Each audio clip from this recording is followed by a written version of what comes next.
안녕하세요. 이 영상은 친구들이 직접 어느 철학자의 행복 수업을 읽고 그린 구조도와 그리고 친구들이 뽑은 예상 문제를 소개하는 영상입니다. 함께 보도록 할게요.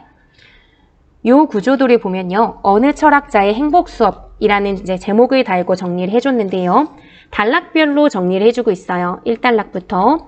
1단락은 철학자 미리 생각하는 행복. 행복이 이 작품 전체의 키워드였죠. 행복에 관한 수업이니까. 이 미리 생각하는 행복은 기쁨을 주는 것이자 고통이 없는 상태다. 라고 하는 핵심 내용이 첫 번째 단락 내용이었고요. 그게 지금 잘 정리가 돼 있어요. 이걸 다른 친구들이 정리한 것과 같이 비교해 가면서 보자면 이 친구의 경우도 지금 첫 번째 단락 요거를 행복이라고 하는 것은 기쁨이 있는 것이고 불행은 없는 상태, 즉 불행은 고통이다라는 걸 이 그림을 통해서 잘 정리해서 보여줘요. 지금 첫 번째 단락의 키워드나 중심 내용은요. 지금 거의 모든 친구들이 비슷해요. 밀이라고 하는 사람이 행복과 불행을 어떻게 파악했느냐. 그 키워드가 기쁨이 있고 고통이 없는 것이기 때문에 요걸 바탕으로 해서 정리를 해줬고요. 그런 행복, 기쁨이 없는 상태가 바람직한 삶의 목표였죠. 이게 1단락의 내용이었는데요. 지금 모든 친구들, 지금 선생님에게 구조도를 준 모든 친구들의 대부분 내용이에요. 기쁨 주고 고통이 없는 상태. 이것이 다 행복이다. 라고 하는 것을 지금 보여주면서 첫 번째 단락을 다 정리해주고 있습니다. 그러니까 첫 번째 단락의 키워드가 뭔지 알겠죠? 행복. 일 거고요. 그것은 기쁨이 있고 고통이 없는 상태라는 것을 지금 계속 보여주는 것. 행복, 기쁨, 고통. 이걸 바탕으로 해서 지금 밀이라는 사람의 행복의 관점을 계속 보여준다는 점. 그래서 거기에 조금 더 살이 붙이느냐, 그렇지 않느냐. 그 차이만 있을 뿐 지금 친구들의 주제를 거의 다 비슷하게 정리했어요. 그래서 바람직한 삶의 유일한 목표는 고통이 없는 것, 기쁨이 있는 것이라고 하는 것 거의 다 동일하게 정리가 됐구나. 이게 우리가 의심할 수 없는 첫 번째 단락의 주된 내용이구나. 행복이라는 건 기쁨, 그리고 고통은 없는 것 이렇게 이제 생각하고 내용을 봐주면 될 것 같습니다. 다시 첫 번째 친구 내용으로 갈게요. 두 번째 단락의 내용은 벤담이라고 하는 인물이 나오죠. 첫 번째 단락에서는 밀이라고 하는 인물을 중심으로 내용이 흘러갔다면 두 번째 단락은 벤담이에요. 우리가 이 글의 제목이 어느 철학자의 행복 수업이었으니까 이 어느 철학자가 밀인지 벤담인지를 생각하면서 그걸 궁금해하면서는 읽어 나가야 될 거예요. 요 두 번째 단락에서는 벤담이라고 하는 사람의 행복이 어떤 건지 이제 설명하는 부분이었죠. 기쁨이라고 하는 것의 출발점은 물질적 쾌락이다. 그게 바로 기쁨의 원천이고 그것이 행복을 만들어낸다 라고 본 거죠. 그런데 밀의 입장은 물질적 만족이 행복에게 기여하는 가장 중요한 가치는 아니다 라고 해서 서로 좀 상반된 입장을 갖고 있다는 것.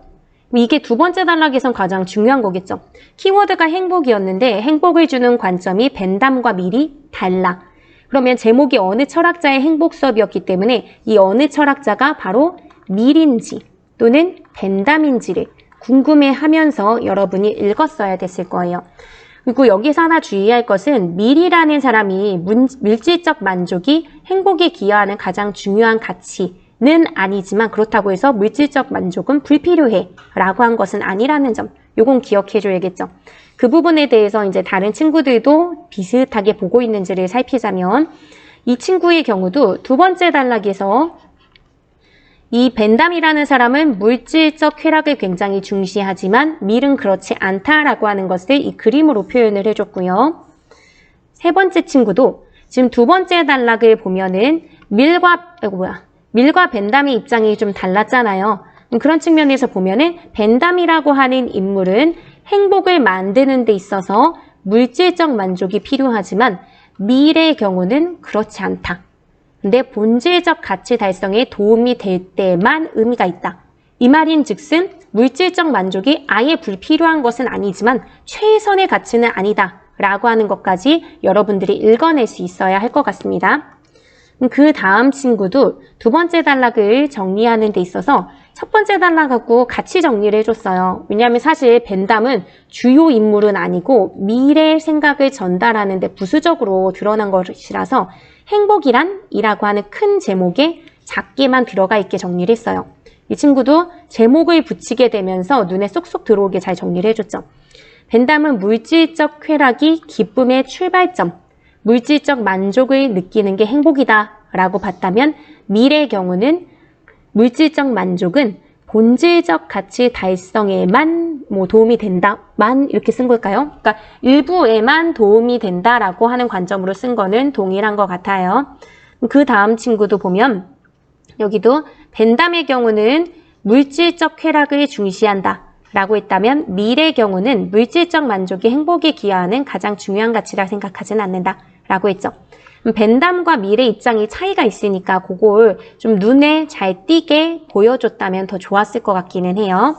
그리고 그 다음 친구의 경우는 벤담을 소개하면서 물질적 이익이 어떤 행복을 갖고 있는 최고 중요 가치라고 하면서 밀의 경우는 이 물질적 만족이 행복은 아니고 그 도구일 뿐이다. 도구라고 하는 게 글에서는 나오지 않았잖아요. 그러니까 나름대로 이해한 방식의 다른 언어를 사용해서 잘 정리를 해줬죠. 잘 정리가 됐고요. 그 다음 밀과 벤담을 물질적 쾌락이라는 키워드를 중심으로 나눠봤어요. 이것도 굉장히 잘 정리가 된 거죠. 사실 물질적 쾌락 관점에서만 차이가 있을 뿐 밀과 벤담은 굉장히 유사한 게 많아요. 둘 다 공리주의자고 둘 다 행복을 추구한다는 것은 동일하거든요. 다만 차이점은 뭐냐면 물질적 쾌락이라는 가치에 얼마나 비중을 두느냐 이건데 밀의 경우는 물질적 만족은 가장 큰 가치는 아니고 우리의 본질적 가치 달성에 도움이 될 때만 의미를 가진다. 라고 본 거고요. 벤담의 경우는 이 물질적 쾌락이 가장 좋은, 기쁨의 출발점이자 가장 좋은 것이다 라고 보고 있기 때문에 그 비중의 차이가 있죠. 그래서 이 물질적 쾌락이라고 하는 하나의 개념에 각각의 공리주의자가 어떤 다른 입장을 취하느냐라는 게 명확하게 잘 드러나게 정리를 해줘서 이 친구도 잘 정리를 한 것 같아요. 그리고 그 다음 친구, 이 친구의 경우도 벤담이라고 하는 자와 그리고 밀이라고 하는 자가 보고 있는 관점. 벤담은 물질적 쾌락이 어떤 기쁨의 출발점이다라고 본다면 밀의 경우는 그렇지 않다고 하면서 지금 BS에서 서로 다른 관점을 갖고 있다는 것을 잘 보여주죠. 그러니까 다 공통적으로 파악하고 있는 게 동일해요. 그러니까 친구들도 굉장히 전체적인 내용을 잘 파악하면서 읽었구나라는 것을 알 수 있고요. 이걸 자꾸 분석하듯이 여러분들에게 보여주는 이유는 뭐냐면요. 여러분들이 혼자 공부를 할 때 어떤 식으로 정리를 해주는 게 좋은지. 지금 8명의 친구의 구조도가 다 다르잖아요. 이걸 참고하면서 나는 어떤 식으로 정리를 하는 게 내용에 이해하는 데 더 도움이 될지를 생각하면서 여러분들도 참고해보라고 자꾸 소개를 해주는 것입니다. 그 세 번째 단락에서는 미리 생각하는 행복의 본질과 조건은 어떠하다라고 해서 본문에서 얘기를 하는데요. 이거는 선생님한테 구글 클래스룸에 질문을 굉장히 많이 해준 거예요.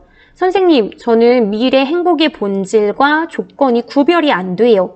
라고 얘기하는데 선생님도 구별이 안 돼요. 사실상 그래서는 지금 이 친구는 굉장히 애를 쓰면서 본질은 이거고 조건은 이것이다 라고 쓰기는 했지만요. 실제 글을 보면요. 여기 지금 22쪽에 그렇다면 미리 생각하는 행복의 본질과 행복의 조건은 무엇일까? 그는 사람이 자기 존재의 긍지를 가질 때 행복해진다고 생각한다. 여기에 나온 내용이죠. 이는 곧, 그래서 이 말을 하고 이는 곧이라고 하면서 이 내용을 이어가요. 우리가 자기 자신에 대한 존경심을 가질 때 가장 행복하다는 것이다. 이 자긍심은, 이 존경심, 자긍심을 가지는 것은 이라고 하면서 각자의 내면 세계가 성장하면서 사람마다 다르게 느껴지긴 하지만 누구에게나 행복의 가장 중요한 요소이다. 그러니까 사실상 본질, 조건 명확하게 구별이 좀 안 돼요. 근데 본질이라는 것은 성질 같은 거잖아요. 행복의 성질, 행복의 조건. 행복의 조건이 갖추어지면 행복한 거니까 이 두 개는 사실 굉장히 유사한 개념으로 쓰인 것 같아요. 이 글에서만큼은. 그래서 본질과 조건을 명확하게 구별하려고 하기보다는 이거 전체가 행복의 조건이자 이것을 달성하면 행복한 거구나. 그럼 그것이 바로 행복의 성질, 본질, 행복의 어떤 특징이라고 생각하면 되겠다라고 봐주면 될 것 같습니다. 그래서 이 세 번째 단락은 행복의 조건을 여러 개를 보여줘요. 그래서 지금 다른 친구의 경우도 여기 보면 행복 조건이라고 해서 쭉 보여주고 있고요. 그 다음 친구도 행복의 조건이 어떤 것이다 라고 보여주고요. 그러니까 중요한 내용은 거의 다 비슷하게 여러분들 보여주고 있어요. 이 친구도 행복의 본질과 조건이라고 제목을 달았지만 여기 조금 아까 얘기했듯이 이것도 사실 조건과 크게 다르지는 않아요. 그러니까 아마 이 친구도 이걸 본질이라고 할 수 있을까? 라는 좀 의문이 있어서 여기다가 본질이라고 달진 않았을 거예요. 그러니까 여기다가 본질이라고 하기는 사실상 애매하고 그냥 두 개가 비슷한 거다라고 보는 게 맞지 않을까 싶습니다. 그리고 여기 지금 그 다음 친구들도 보면 본질과 행복의 조건이라고 해서 정리. 그리고 그 다음 친구도 여기도 지금 보면은 행복의 조건이라고 해서 여기 뭐 자립적 능력, 이성적 자세 쭉 해서 정리를 해줬고요. 이 친구의 경우도 행복의 조건 해서 정리를 해줬어요. 특이한 점은 여기 언제 행복할까? 라고 하는 부분으로 자기 나름대로 이해한 방식으로 정리를 해줬다는 점이고요. 그리고 여기 마지막 친구, 이 친구의 경우도 행복의 조건 이렇게 정리를 해줬어요. 그러니까 여기 행복의 본질이 자긍심이다 라고 이제 파악을 한 것 같고요. 그 다음으로 볼게요. 그 다음 단락. 다음 단락 네 번째는 미래 행복 개념이라고 해서 밀은 행복이라고 하는 것을 타고난 능력을 최대한 발휘할 수 있는 상태, 즉 자기 발전을 이루어 나갈 때 행복해진다라고 하는 것으로 행복의 개념을 잡았고요. 이 네 번째 단락의 내용에 대해서 이해한 건 다 비슷하겠죠? 행복 개념, 자기 발전 이렇게 얘기했어요. 근데 자기 발전해놓고 그 아래에다가 자기 발전에 대한 두 가지 가정을 보여줬네요. 그러니까 이 가정에 대한 내용은 지금 앞에 있던 친구의 경우는 이렇게 따로 뺐을 뿐 사실은 비슷한 거예요. 미리 가정하는 건 뭐냐면 행복에 대한 가정이기 때문에 지금 핵심 개념이라고 한 그 자기 발전과 관련해서 가정한 것 두 가지가 있는 거죠. 그러면 지금 여러분들이 공통적으로 잘 파악해줘야 되는 것은 밀은 행복을 자기 발전과 관련해서 설명했다는 거랑 그 발전과 관련된 두 가지의 가정이 있다는 점이죠. 그래서 그것을 이 두 번째 친구도 잘 정리를 해줬었던 거고요. 그리고 세 번째 친구도 이렇게 해서 행복의 개념을 보여주고 가정 두 가지, 삶의 목표가 바로 그 자체가 행복이 될 수 있다라고 하는 것, 인간의 발전은 각자가 타고난 개성대로 추구하는 것이다 라고 하는 것, 이 두 가지가 있었죠. 이 부분을 모든 친구들이 동일하게 중요한 부분으로 제목을 달아서 정리를 해주고 있습니다. 그러니까 이런 식으로 이 친구도 행복의 개념 가정에서 1, 2 번호를 달아서 정리를 해줬고요. 이 친구의 경우도 정리를 잘 해줬어요. 그러니까 거의 다 지금 비슷하게 중요도는 잘 파악해서 정리를 해준 것 같습니다. 다만 이제 더 명료하게 보여지느냐 그렇지 않느냐 이런 정도의 차이만 있을 뿐이죠. 그리고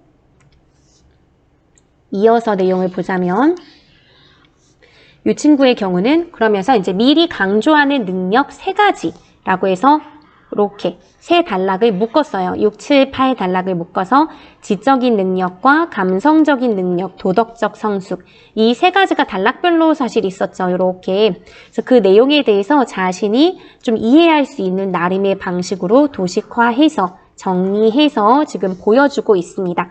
이 세 가지 능력이 사실 중요하겠죠. 보통 비문학에서는 어떤 걸 분석하듯이 1, 2, 3 이렇게 명확하게 나눌 수 있는 것은 문제로도 잘 출제되고 그 부분을 잘 이해해야 되는 그런 면도 있거든요. 이 친구도 지적인 능력, 감성적 능력, 도덕적 성숙 해서 잘 정리를 해줬고요.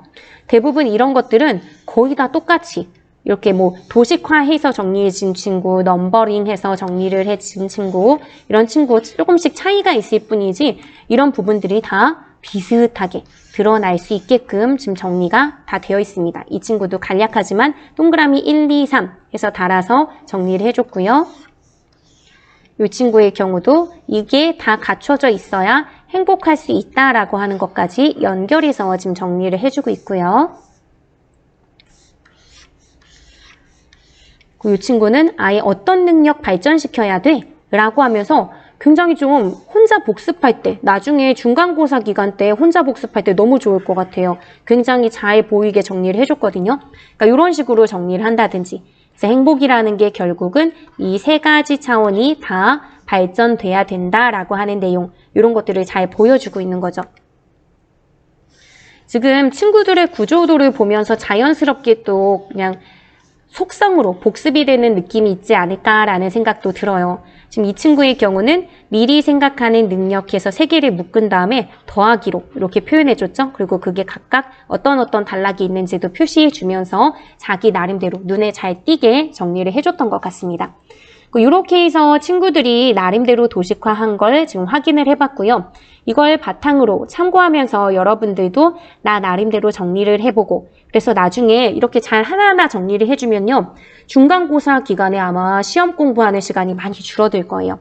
그래서 이 열심히 먼저 공부한 친구들이 나름대로 예상 문제도 뽑아봤는데요. 그것도 한번 같이 볼게요. 지금 이 친구의 경우는 조금 흐려서 잘 보일지는 잘 모르겠어요. 여기 지금 보면 이 글의 서술상 특징을 보기에서 고르시오 라고 했어요. 이건 아예 평가 문제집에 있었던 것 같아요.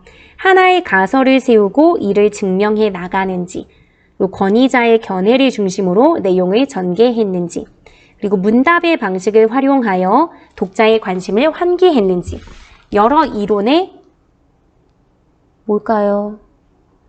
그러니까 절충안을 여러 이론의 어떤 뭐 장점을 추출한다라고 쓴 것 같은데, 장점을 추출한 후 절충안을 제시하는지, 이런 것들 여러분들이 한번 생각해 보세요. 여기 지금 답도 적혀져 있으니까 잠깐 멈추고 여러분이 풀어보면 좋을 것 같습니다. 문제풀이를 선생님이 자세히 해주면 나중에 문제가 될 수 있으니까 선생님 화면만 조금 이렇게 띄워주면서 여러분이 볼 수 있게 해줄 건데요. 이 문제도 보여주면서 선생님이 이제 생각할 때 친구들이 중요하다고 생각하는 것들은 비슷하더라고요. 지금 이 친구의 경우는 미리 행복을 추구하기 위해 발전시켜야 할 능력으로 강조한 세 가지를 얘기해 줬는데요. 이건 거의 모든 친구들이 다 얘기했던 그런 부분이기도 해요. 여기 지금 보면 두 번째 다른 친구도 행복 조건과 관련해서 문제를 내기도 하고요. 행복에서 강조하는 세 가지가 무엇이냐? 라고 해서 문제를 내기도 했어요. 그러니까 중요한 부분들, 아까 여러분들이 뭐 1, 2, 3 하고 번호 달았던 그런 구조도의 내용이라든지 도식화했던 것들은 다 중요하다라고 친구들이 파악하고 있는 것 같습니다.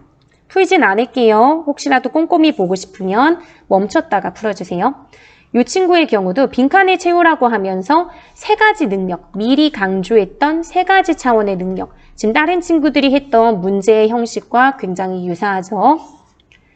미리 말한 행복 조건이 아닌 것은 이라고 하면서 이 경우도 5가지 그 조건과 관련해서 문제를 묻고 있어요. 그러니까 이런 부분들도 여러분들이 생각하면서 아, 이게 중요한 포인트였구나 라고 생각해 주면 될 것 같습니다. 마지막으로는 빈칸에 들어갈 알맞은 것끼리 짝지어진 것. 우리 이 전체 어느 철학자의 행복 수업의 첫 번째 단락에 미리 생각하는 행복과 불행의 어떤 내용에 대해서 밝혀줬었는데요. 그 부분에 대해서 지금 확인하는 문제가 지금 하나 있고요. 두 번째는 미래 주장과 일치하지 않는 것을 고르시오 라고 해서 약간 문제의 형태는 달라지기는 하지만 아까 다른 친구들이 중요하다고 생각했던 어떤 뭐 능력과 같은 면모라든지 아니면 행복의 조건이라든지 하는 것들을 다 선지에 집어넣었어요. 그러니까 그만큼 이 친구들은 지금 4명의 친구들이 문제를 나름대로 내봤는데 거의 다 겹치는 게 많아요. 그렇다는 것은 여러분들이 비슷하게 중요도를 판단할 수 있는 거고요. 만약에 내가 좀 놓치고 가는 부분이 있을 것 같다. 내가 글 전체에 중요한 게 어떤 건지 좀 파악하고 싶다라고 하면 친구들의 문제를 참고하거나 스스로 한번 문제를 출제해보는, 출제자의 입장에서 출제해보는 것도 공부에 굉장히 도움이 될 것 같습니다. 그러면 이렇게 해서 전체 수업을 마치도록 하겠습니다.